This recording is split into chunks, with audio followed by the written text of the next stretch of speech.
Sonia Gill, I am delighted to welcome you to this podcast. I am a huge fan of your work, your companies, the things we've heard, the feedback we've read, and believe it or not, I've read one of your books. So I am not a stranger. I am one of your fans. On that note, ladies and gentlemen, for those of you watching and or listening to this podcast, I'm absolutely delighted to welcome Sonia, who's the Chief Exec of Heads Up. Sonia, good afternoon. How was your summer? Oh, good afternoon, Matt. Thanks for having me.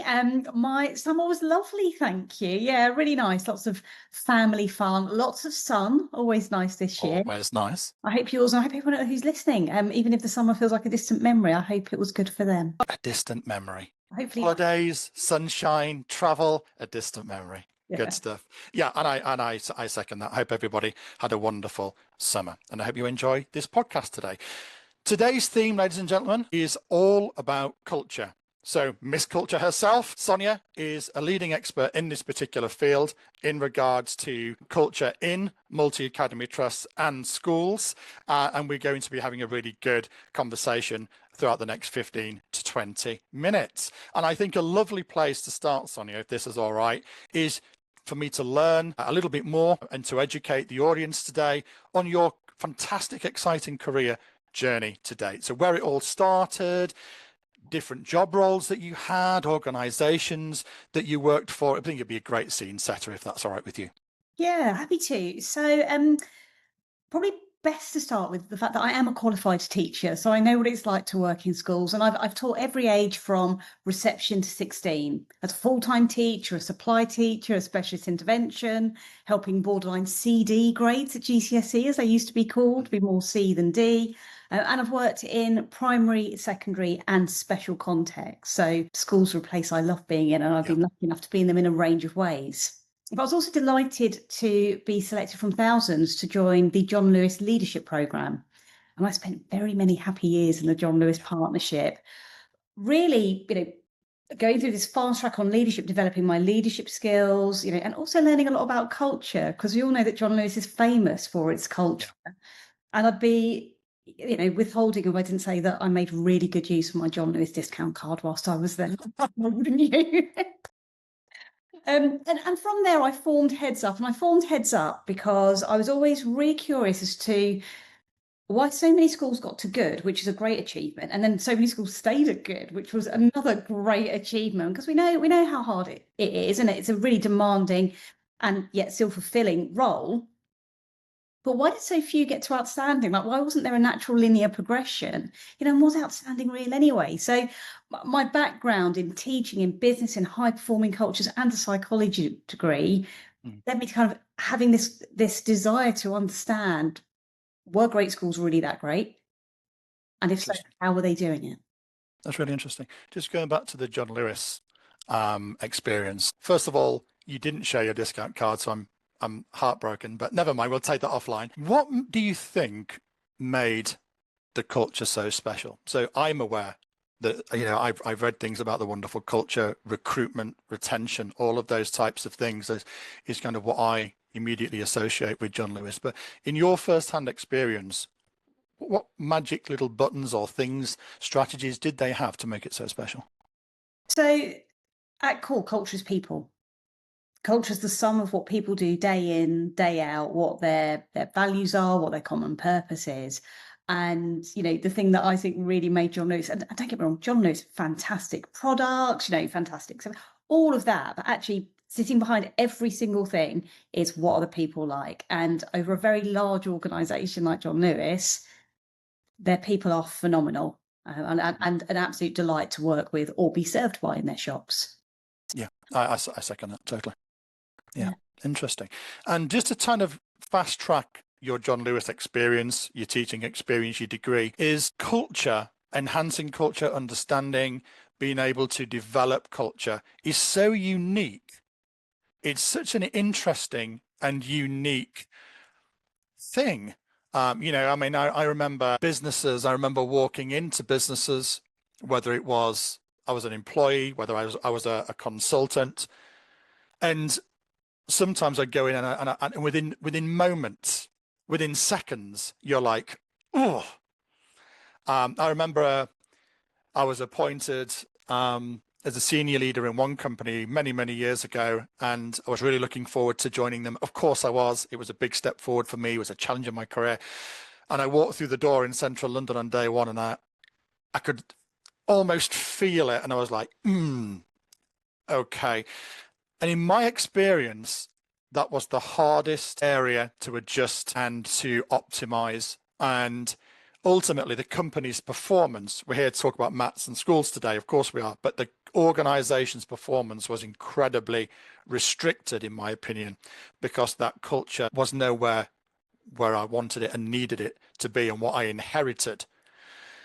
Which ties me into the question, is it's so unique, so interesting, but very, very specialized. What is it about the cultural part that attracted you to focus and specialize exactly on that within culture, Sonia?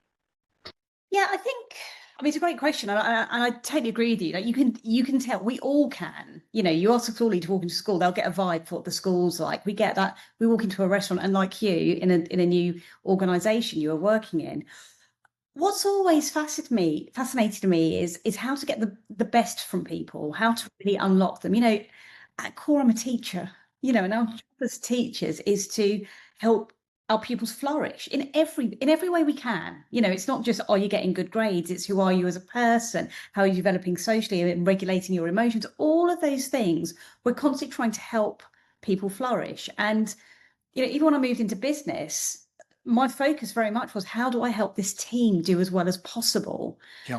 It was more about, if they're successful, yeah, by default you become successful if your team are successful, but it was more about them and how do we really unlock them. And that for me is what culture is. It's not one person, it's everyone in a unit, in an organization, achieving the best that they can. And that bar always, I always had that phrase, achieving the best you can, because it sounds like an end point, like, oh, we're done, that's the best we can do. But that bar constantly being moved forward. You Yeah. know, John Lewis was about high performance. When I studied psychology, I was always looking at high performance. It's always something that's fascinated me, because that is that ongoing cultural piece. Yeah, interesting. And I think now is a perfect time to interlink that with schools and multi-academy trusts. So, like my experience I just kind of shared with you is, I'll just paint the picture in your mind a little bit, Sonia. Your phone rings, you make it an email, a text message, conference, exhibition, referral. A new school or multi-academy trust rings Sonia in this particular instance. Hey, Sonia, we'd love for you to come and help us optimize, help us improve, or it could be we've got an issue, we've got a challenge. We'd love for your expertise to become and be applied and to help us. My first question is an interesting question, I think, is you go into the school, you go into the mat. Is there such a thing as consistent cultural challenges that you see on a fairly regular basis? Does that exist in schools, or MATs common things, or are they all very different and very bespoke? Is there a flavor of some level of consistent challenge? Yeah, I think there is. I think in my experience, what I've found is there are consistent principles, and then how we go about getting to where they need to be for where that school or mat wants to be. That's where the nuance comes in. And, you know, I think you gave two really nice examples. There's that kind of, is it a phone call, a Zoom call, a conference, so on, you know, and then you go into school, can you Yeah, tell? Um, I always say that I can accurately judge a school within 30 seconds. Now, interesting. you know, I'm using the Ofsted framework there, judge, but whatever way, you know, if you just said there is no Ofsted framework, you know, how good or great is this school?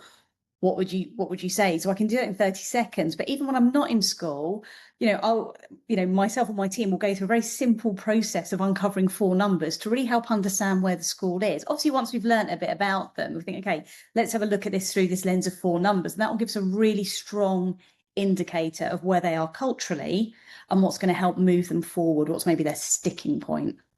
That's really interesting. And I'm kind of putting you on the spot a little bit. What have you, in let's say the last 12 months, if there is one thing you think is most common or consistent from the calls when you're getting to know the schools, if there's one thing that you'll see time and time again, what what is that? Can I share the four numbers with you? You Because can. that will really, For it. and for people listening, just these four numbers are really easy to come up with. I promise it's not hard maths, but it's a really easy way, and it'll exactly answer what is this consistent thing that we see time and time again. So the four numbers are, the first one is how many people are on your payroll. Yeah, I'm talking head count. So let's say I've got 100 people in my school, head count, not full-time equivalents, and they're on my payroll. Then we're going to think of them in three groups. The first group is those superstars. Yeah, and we all know those people. We love thinking about them. We wish we had more of them. We'd clone them if we could. So how many of that 100 are those superstars? Let's say I've got 10. Yeah, who are real, they're wrong. And just to clarify, they're great at their job, but they're an absolute cultural fit. Yeah, for your school. Yeah, I see. Then the other end of the spectrum is, I don't think anyone comes to work to do a bad job, but how many people there may be some issues? It could be things like lateness and sickness. It could be underperformance. It could be, they're a bit of a mood hoover, perhaps, whatever it is. And say I've got 10 of them. Then quite simply, we're going to subtract these three numbers to get the group in the middle. So 100 minus 10 minus 10 leaves you with 80. These are typically solidly good people. They come in, do a good job.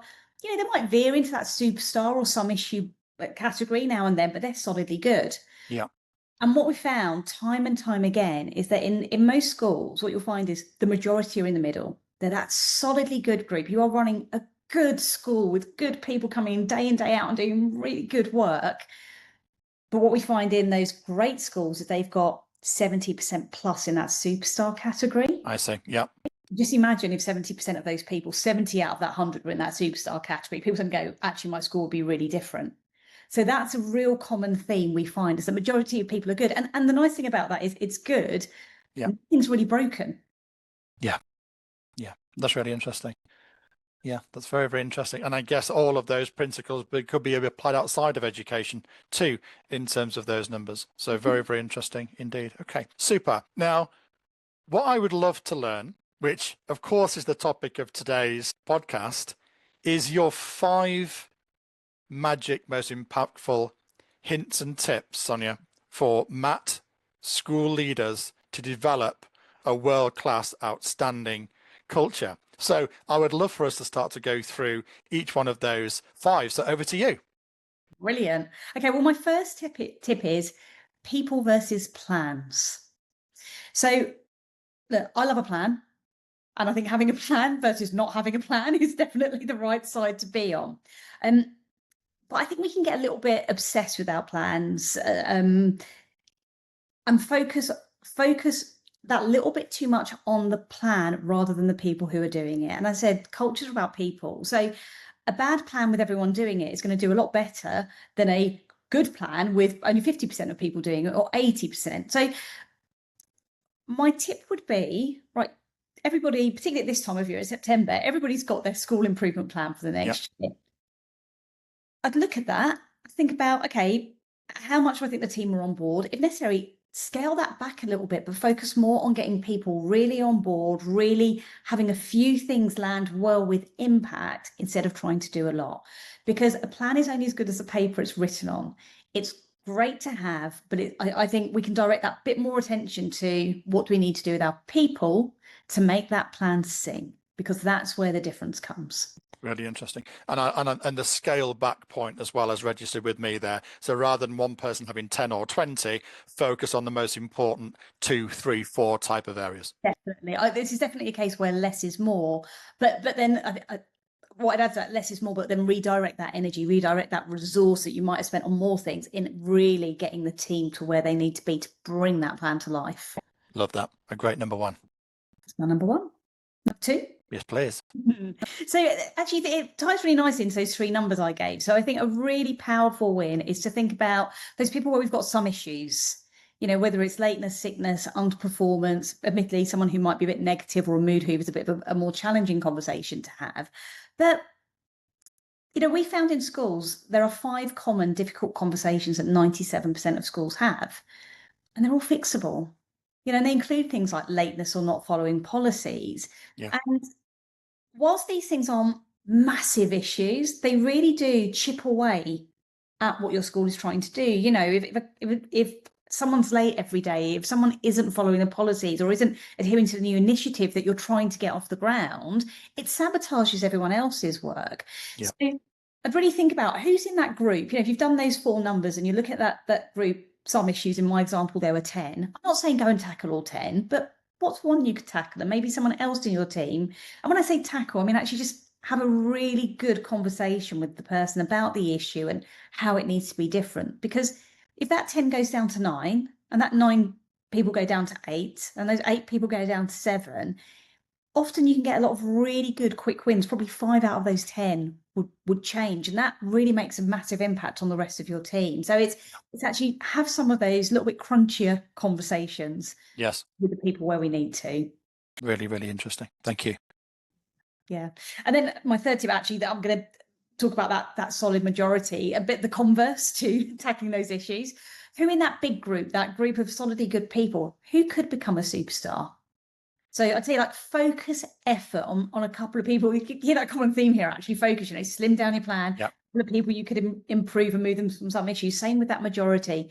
Can you think of 1 or 2 people who I would say ideally have those great role model behaviors? They're the people I'd be looking at, but maybe their performance is good but not great. Could you get some CPD, some mentoring? What would it take for them to become great, and how quickly could that happen? Because again, suppose you move 3 people a term from that good to great. Well, at the end of the day, that's 9. Now, of my 80 odd people, that's 10% that I've become, and actually I've almost doubled my number of superstars there from 10 to 90. Can you see how that works? Yeah, absolutely. So I think, again, is that real focus of energy. Yeah. So then, should I go on to my 4th tip? Please, please. So thinking about those superstars who are wonderful, and what can quite often happen with those superstars is we're so grateful to have them. We're so glad they're doing a great job, and that we don't need to think about them that much, that we don't. And one of the saddest things I ever heard when I was working with a school and working with some teachers was there was a teacher who was outstanding. She was a few years into her career. She'd only ever been outstanding while she was on teacher training. Every observation she had, she was outstanding. She was a truly stunning teacher. And unsurprisingly, she was in year 6.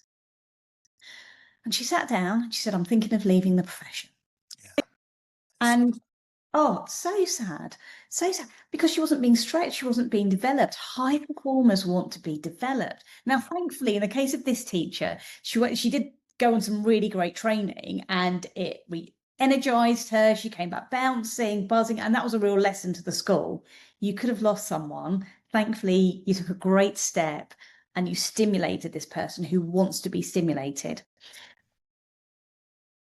So we can do that in our schools whilst also helping develop our team, because these great teachers are fantastic people to support and mentor others in the school. In the majority of instances, they're great people to help you raise some of those people who are perhaps good but not yet great. Yeah. It might be that they're good all round and you pair them up, the year 6 with the year 4 teacher, or however it is. It might be that they're really good at specific things and they can really help specific individuals. Again, I'd really think about that targeted matching to help them grow. And you've got a double win there, because your superstar's flying and feeling really valued. Yeah, if we're getting it absolutely. right. And then you've got someone else who's developing, who's getting that great peer-to-peer support, but from someone who, they've got all that credibility of, they can see them in class or working their magic with their pupils. Yeah, no, absolutely. And again, correlated to being able to retain the best staff in a sector that is very, very challenging. We all know that, of course.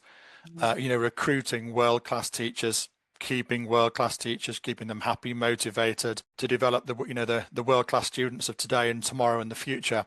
So yeah, I mean, we hear a lot, we read a lot about the challenges with retaining, recruiting, inspiring. This sounds like a great way to tick those boxes and to make it happen. Definitely. I remember those superstars are the ones who can walk most easily. And yet what I see in the really great schools is they stick around forever.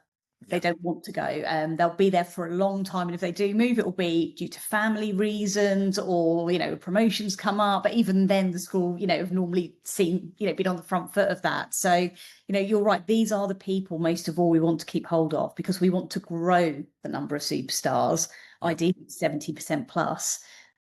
And we don't want them to be going elsewhere because they're not feeling fulfilled and stretched. Absolutely. Or leaving the profession. Yeah. Or stepping away. Exactly. And I think with this, particularly for high performers, it's not often about, the pay and so on. I think people often think it's that. It's about actually, what is the culture like? And am I being developed? Am I growing? Am I helping others? Which is such a win for everyone in the school. It's such a nice solution, I think. Yeah, no, absolutely. Absolutely. Great point. My fifth tip. Go for it. So it ties into what you said earlier about when you walk into a school. You know, you said you walked into that office and straight away you had that feeling. And as I mentioned, I often say I can judge school accurately within 30 seconds. And I think most school leaders, school teachers, people who are walking out of schools or you know, and other industries get that feel as well. And I think that's because environment is both a silent teacher and a communicator. Yeah. Yeah. Now, this doesn't mean go and get a load of fresh paint and tart the place up and it's going to look fantastic. You know, don't get me wrong, if you can, fun, you know, great. But you know, most schools that's not a viable option at this stage. The thing about environment is it gives away a ton of tiny little clues that tell us about the standards and expectations. And there are so many giveaways, even in the first 30 seconds of walking into a building that let me, you know, I've walked into so many, you know, schools that are better than good, good, less than good. These tiny little giveaways give a really strong indication for the standards and expectations of the school. And that translates into the classroom as well and into close teaching because they are our standards and expectations across the school. So I would say to people, just take a step back and really look at what your environment is saying. And you can do that in a range of places, in that entrance, you know, in the corridors, in the classrooms. Classrooms are a classic place we look, and I would, but it's everywhere. And look, if you're a school leader and you've got an office, look at your office as well. It's not indulgent. People feel it's indulgent, but what standards are you setting? I have literally walked into empty classrooms and been able to tell the group I'm with which groups of children, which ability children are sitting where, because clearly this class had been set up that way. I've been able to say which teacher was the outstanding teacher and which teacher was maybe struggling without looking in one book because of the environment. And when I broke it down for them, they could see how, but it's because environment is giving away your standards and your culture all the time. I don't think it takes a lot of energy. And I think you can do this for next to no money. So I'm not going to go spend loads of money. I think honestly, whenever I look at schools, it's through the lens of how do we do this for £0. But just have a look at what is it saying about your school and your standards, and then think how could we adjust this in a way that the whole team could keep it up, because it is a team game. It's not an individual game.